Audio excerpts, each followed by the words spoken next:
سامعین کرام السلام علیکم ورحمۃ اللہ وبرکاتہ۔ سیرت النبی کی قسط نمبر 20 ابو طالب بنی ہاشم اور بنی مطلب کو جمع کرتے ہیں۔ حالات کی رفتار بدل چکی تھی، گرد و پیش کے ماحول میں فرق آ چکا تھا، لیکن ابو طالب کے اندیشے برقرار تھے۔ انہیں مشرکین کی طرف سے اپنے بھتیجے کے متعلق برابر خطرہ محسوس ہو رہا تھا۔ وہ پچھلے واقعات پر برابر غور کر رہے تھے۔ مشرکین نے انہیں مقابلہ آرائی کی دھمکی دی تھی، پھر انہی کے بھتیجے کو عمارہ بن ولید کے عہد حاصل کر کے قتل کرنے کے لیے سودے بازی کی کوشش کی تھی۔ ابو جہل کے ایک بھاری پتھر لے کر ان کے بھتیجے کا سر کچلنے اٹھا تھا۔ عتبہ بن ابی معیط نے چادر لپیٹ کر گلا گھونٹنے اور مار ڈالنے کی کوشش کی تھی۔ خطاب کا بیٹا تلوار لے کر ان کا کام تمام کرنے نکلا تھا۔ ابو طالب ان واقعات پر غور کرتے تو ان کا ایک سنگین خطرے کی بو محسوس ہوتی، جس سے ان کا دل کانپ اٹھتا۔ انہیں یقین ہو چکا تھا کہ مشرکین کا عہدہ توڑنے اور ان کے بھتیجے کو قتل کرنے کا تہیہ کر چکے ہیں، اور ان حالات پر خدا نخواستہ اگر کوئی مشرک اچانک آپ صلی اللہ علیہ وسلم پر ٹوٹ پڑا تو حمزہ یا عمر اللہ تعالیٰ عنہ اور کوئی شخص کیا کام دے سکے گا۔ ابو طالب کے نزدیک یہ بات یقین تھی، بہرحال صحیح بھی تھی، کیونکہ مشرکین اعلانیہ رسول اللہ صلی اللہ علیہ وسلم کو قتل کا فیصلہ کر چکے تھے۔ ان کے اسی فیصلے کی طرح اللہ تعالیٰ کے اس قول میں اشارہ ہے، امروا امرا فإنا مبرمون۔ اگر انہوں نے ایک بات کا تہیہ کر رکھا ہے تو ہم بھی تہیہ کیے ہوئے ہیں۔ اب سوال یہ تھا کہ ان حالات میں ابو طالب کو کیا کرنا چاہیے۔ انہوں نے جب دیکھا کہ قریش ہر جانب سے ان کے بھتیجے کی مخالفت پر تلے پڑے ہیں، تو انہوں نے اپنے جد اعلیٰ عبد المناف کے دو صاحبزادے ہاشم اور مطلب سے وجود میں آنے والے خاندانوں کو جمع کیا اور انہیں دعوت دی کہ اب تک وہ اپنے بھتیجے کی حفاظت حمایت کا جو کام تنہا انجام دیتے رہے، میں اب اسے سب مل کر انجام دیں۔ ابو طالب کی یہ بات عربی حمیت کی پیش نظر ان دونوں خاندانوں کے سارے مسلم اور کافر افراد نے قبول کی، البتہ صرف ابو طالب کے بھائی ابو لہب کی ایک ایسا فرد تھا جس نے اسے منظور نہ کیا، اور سارے خاندان سے الگ ہو کر مشرکین قریش سے جا ملا اور ان کا ساتھ دیا۔ ابن حشام جلد نمبر 1 269 مختصر السیرہ شیخ عبداللہ سعد 106۔ مکمل بائیکاٹ صرف 4 ہفتے یا اس سے بھی کم مدت میں مشرکین کو 4 بڑے بڑے دھچے لگ چکے تھے، یعنی حضرت حمزہ نے اسلام قبول کر لیا، پھر حضرت عمر اللہ تعالیٰ عنہ مسلمان ہوئے، پھر محمد صلی اللہ علیہ وسلم نے ان کی پیشکش یا سودے بازی مسترد کی، پھر قبیلہ بنی ہاشم اور بنی مطلب کے سارے ہی مسلم و کافر نے ایک ہو کر نبی صلی اللہ علیہ وسلم کا حفاظت کا عہد پیمان کیا۔ اس سے مشرکین چکرا گئے۔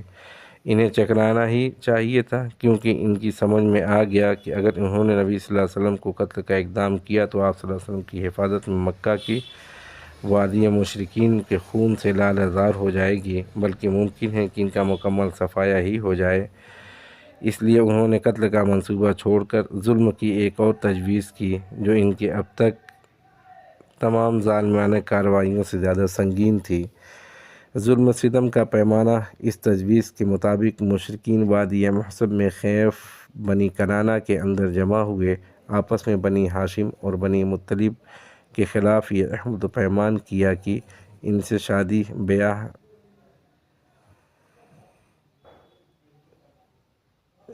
بیاہ کریں گے اور نہ خرید و فروخت کریں گے، اور نہ ان کے ساتھ اٹھیں بیٹھیں گے، نہ ان سے میل جول رکھیں گے، نہ ان کے گھروں میں جائیں گے، نہ ان سے بات چیت کریں گے، جب تک کہ رسول اللہ صلی اللہ علیہ وسلم کو قتل کرنے کے لیے ان کے حوالے نہ کر دیں۔ مشرکین کی اس بائیکاٹ کی دستاویز کے طور پر ایک صحیفہ لکھا ہے، جس میں یہ بات کا عہد پیمان کیا گیا تھا کہ وہ بنی ہاشم کی طرف سے کبھی بھی کسی صلح کی پیشکش قبول نہ کریں گے اور نہ ان کے ساتھ کسی طرح کی مروت برتیں گے، جب تک وہ رسول اللہ صلی اللہ علیہ وسلم کو قتل کرنے کے لیے مشرکین کے حوالے نہ کر دیں۔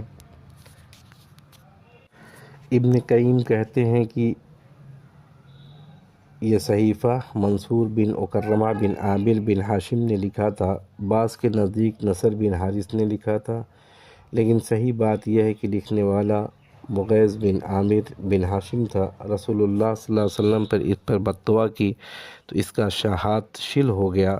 بہرحال یہ عہد و پیمان طے پایا گیا، صحیفہ خانہ کعبہ کے اندر لٹکایا گیا۔ اس کے نتیجے میں ابو جہل کے سوا بنی ہاشم بنی مطلب کے سارے افراد، خواہ مسلمان رہے ہوں یا کافر، سمٹ کر شیب ابو طالب میں مبعوث ہو گئے۔ یہ نبی صلی اللہ علیہ وسلم کی بعثت کے 7ویں سال محرم کی چاند رات کا واقعہ ہے۔ 3 سال شیب ابو طالب میں اس بائیکاٹ کے نتیجے میں حالات نہایت سنگین ہو گئے۔ غلے، سامان، خورد و نوش کی آمد بند ہو گئی، کیونکہ مکے میں جو غلہ یا فروجتنی سامان آتا تھا اسے مشرکین لپک کر خرید لیتے تھے۔ اس لیے محصورین کے حالات نہایت پتلی ہو گئی، انہیں پتے چمڑے کھانے پڑے۔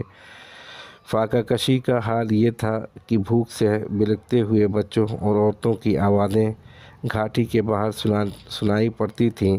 ان کے پاس بمشکل ہی کوئی چیز پہنچ جاتی، وہ بھی پس پردہ۔ وہ لوگ حرمت والے مہینوں کے علاوہ باقی ایام میں اشیاء ضرورت کی خرید کے لیے گھاٹی سے باہر نکلتے بھی نہ تھے، اگرچہ ان کے قافلوں سے سامان خرید سکتے تھے جو باہر سے مکہ آتے، لیکن ان کے سامان کے دام بھی مکہ والے اس قدر بڑھا کر خریدنے کی تیار ہو جاتے کہ محصورین کے لیے کچھ خریدنا مشکل ہو جاتا۔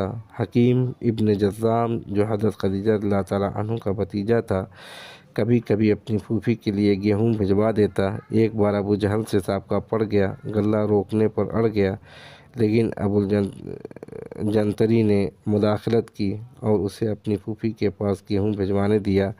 ادھر ابو طالب کے رسول اللہ صلی اللہ علیہ وسلم کے بارے میں برابر خطرہ لگا رہتا تھا، اس لیے جب لوگ اپنے اپنے بستروں پر جاتے تو رسول اللہ صلی اللہ علیہ وسلم سے کہتے کہ تم اپنے بستر پر سو رہو۔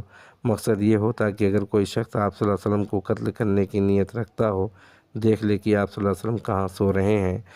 پھر جب لوگ سو جاتے تو ابو طالب آپ صلی اللہ علیہ وسلم کی جگہ بدل دیتے، یعنی اپنے بیٹے، بھائیوں، بھتیجوں میں سے کسی کو رسول اللہ صلی اللہ علیہ وسلم کے بستر پر سلا دیتے تھے۔ رسول اللہ صلی اللہ علیہ وسلم کہتے تم اس کے بستر پہ چلے جاؤ۔ اسی محصوری کے باوجود رسول اللہ صلی اللہ علیہ وسلم دوسرے مسلمان حج کے ایام میں باہر نکلتے تھے، حج کے لیے آنے والوں سے مل کر انہیں اسلام کی دعوت دیتے تھے۔ اس موقع پر ابو لہب کی جو حرکت ہوا کرتی تھی اس کا ذکر پچھلے صفحات میں آ چکا ہے۔